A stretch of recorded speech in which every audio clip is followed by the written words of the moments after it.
সম্মানিত ভাই ও বোনেরা, আসসালামু আলাইকুম রহমতুল্লাহি ওয়া বারাকাতুহু।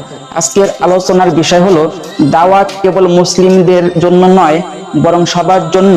আমরা অনেক সময় ভুল করে ভাবি যে দাওয়াত কেবল মুসলিমদেরকেই দিতে হবে, কিন্তু প্রকৃতপক্ষে ইসলাম সব মানুষের জন্য এসেছে এবং আমাদের দায়িত্ব হলো অমুসলিমদের, যেমন হিন্দু, খ্রিস্টান, বৌদ্ধ কিংবা অন্য ধর্মাবলম্বীদের সত্যের দিকে আহ্বান করা। দাওয়াত দেওয়া কেন জরুরি? আল্লাহ তাআলা আমাদেরকে দাওয়াত দেওয়ার নির্দেশ দিয়েছেন। মহান আল্লাহ রাব্বুল আলামিন বলেছেন, আপনি আপনার রবের পথে দাওয়াত দিন প্রজ্ঞা ও সুন্দর উপদেশের মাধ্যমে।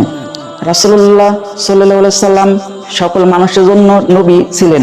তিনি শুধু আরবদের জন্য আসেননি, বরং সমস্ত মানব জাতির জন্য নবী ছিলেন।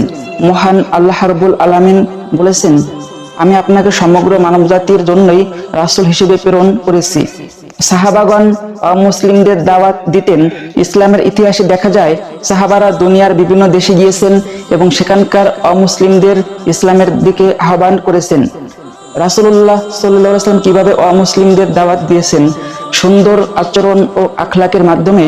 রাসূলুল্লাহ সাল্লাল্লাহু আলাইহি ওয়াসাল্লাম যখন মক্কায় ছিলেন তখন মক্কার কাফেরেরা তার বিরোধিতা করত, কিন্তু তিনি কখনো খারাপ আচরণ করেননি, বরং তার উত্তম চরিত্র দেখে অনেকে ইসলাম গ্রহণ করেছেন, প্রজ্ঞার সাথে দাওয়াত দিয়েছেন।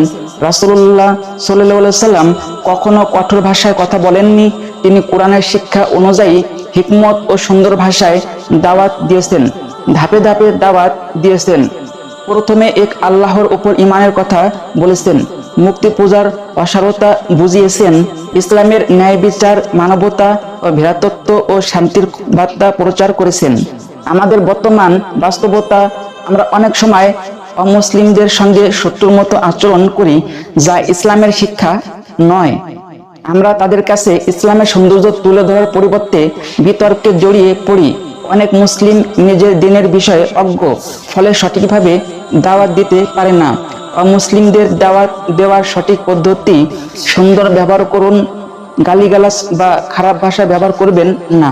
তাদের বিশ্বাসকে সম্মান করুন, তাদের সাথে উত্তমভাবে আলোচনা করুন, যেন তারা ইসলাম সম্পর্কে ইতিবাচক ধারণা পায়। ঈমানের দিকে আহ্বান করুন। প্রথমে তাওহীদের কথা বলুন, কারণ ইসলাম মুক্তি পূজাকে হারাম করেছে। কোরআন ও নবীজির জীবনী ব্যাখ্যা করুন। ইসলাম যে শান্তি, সৌন্দর্য ও মানবতার ধর্ম তা বুঝিয়ে বলুন। অভ্যাস ও আখলাক দিয়ে ইসলাম দেখান। অনেকে যুক্তি বা তর্কে বিশ্বাস করে না, কিন্তু ভালো আচরণ দেখলে তারা ইসলামের আকৃষ্ট হয়। দোয়া করতে ভুলবেন না। শুধু দাওয়াত যথেষ্ট নয়, হেদায়েত আল্লাহর হাতে, তাদের জন্য দোয়া করতে হবে। প্রিয় মুসলিম ভাই ও বোনেরা, দাওয়াতের দায়িত্ব শুধু আলেমদের নয়, বরং আমাদের সবার। ইসলাম শুধু মুসলিমদের জন্য নয়, বরং সমগ্র মানব জাতির জন্য। আমরা যদি সুন্দরভাবে দাওয়াত দেই, তাহলে অমুসলিমরাও ইসলামের প্রতি আকৃষ্ট হবে।